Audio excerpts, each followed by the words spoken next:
ಮಾತಿಗೆ ಮರುಳಾಗುವ ಮಂದಿ ಕೃತಿಗೆ ಮರುಳಾಗದೆ ಉಳಿದೀತೆ.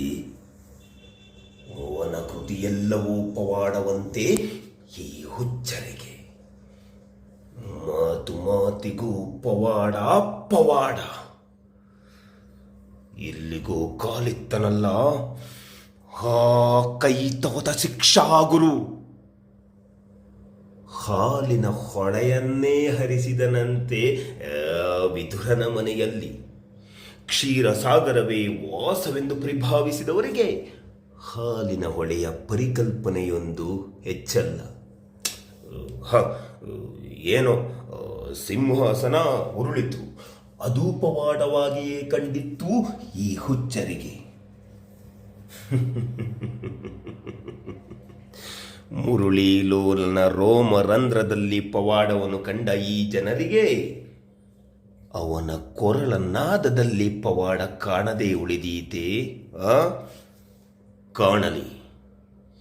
ಈ ಹುಚ್ಚು ಹೊಳೆಗೆ ಕೆನ್ನೆತ್ತರೆ ನೀರಾಗಲಿ, ಮಜ್ಜೆ ಮಾಂಸಗಳೇ ಕೆಸರಾಗಲಿ, ಮುರಿದು ಬಿದ್ದ ರುಂಡ ಮುಂಡವೇ ತೆಪ್ಪವಾಗಲಿ, ಸಂಘರ್ಷವೇ ಸುಳಿಯಾಗಲಿ, ಹಾಹಾಕಾರವೇ ಹೆತ್ತರೆಯಾಗಲಿ.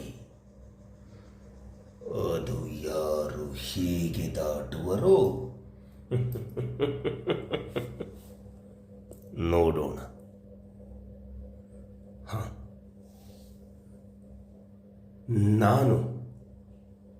ನಾನು ಮಾತ್ರ ನಿರಾಯಾಸವಾಗಿ ದಾಟಬಲ್ಲೆ.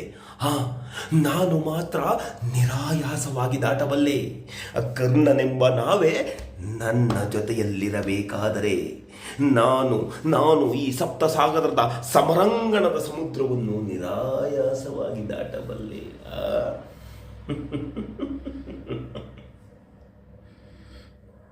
ಕರ್ಣ